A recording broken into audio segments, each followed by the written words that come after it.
అజ్ఞానతిమిరంధస్య జ్ఞానాంజనశలాకయ చక్షురున్మిలితం యేన తస్మై శ్రీ గురువే నమః.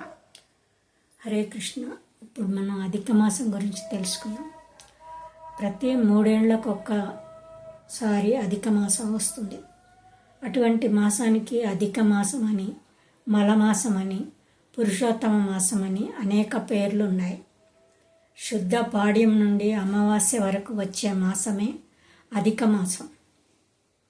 పురుషోత్తమ మాస మహిమను గురించి సాక్షాత్తుగా శ్రీకృష్ణుడే ధర్మరాజాదులకు తెలియజేశాడు. పూర్వకాలంలో ఎప్పుడైతే అధిక మాసం ఏర్పడిందో జనులందరూ దాన్ని హీనంగా చూశారు. అది మలమాసమని దాన్ని నిందించారు. అప్పుడు అధిక మాసం స్త్రీ రూపంతో బాధతో వైకుంఠానికి వెళ్ళింది. అక్కడ ఆమె విష్ణుపాద పద్మాలపై తన వేదనను వెళ్ళిబుచ్చింది. శ్రీకృష్ణుడు అధిక మాసాన్ని తన దగ్గరకు తీసుకొని వచ్చినందుకు ఎంతో సంతోషించాడు. ఇకపై ఈ మాసము పురుషోత్తమ అధిక మాసంగా జగత్తులో ప్రసిద్ధి చెందుతుంది అని చెప్పాడు. నా గుణాలన్నీ నింపుకున్నది కనుక ఇకపై నా పత్నియే అవుతుంది.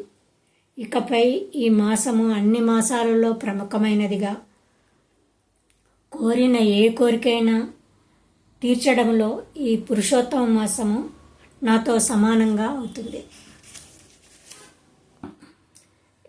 ఎవరైతే ఈ పురుషోత్తమ మాసాన్ని పాటిస్తారో వారు సమస్త పాపదూరులై చివరకు నా లోకాన్ని చేరుకుంటారు. ఈ అధిక మాసంలో సజ్జనుడైన మానవుడు 4 ముఖ్య కార్యాలు చేయాలి. అవేమిటంటే నామజపం చేయడం, శ్రీమద్ భాగవతం చదవడం, భగవద్గీత చదవడం, దానం చేయడం, నెయ్యి దీపం సమర్పించడం. ఈ ప్రకారంగా శ్రద్ధతో నన్ను అర్చించేవాడు యశస్సును, ఐశ్వర్యాన్ని, సత్పుత్రుని పొందగలడు.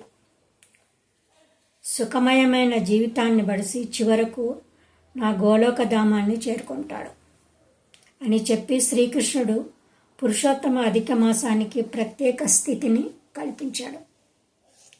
ఈ పురుషోత్తమ అధిక మాస మహిమను తెలియజేస్తూ పూర్ణ లాభాన్ని పొందాలి, కృష్ణ సేవలో తరించాలి. హరే కృష్ణ.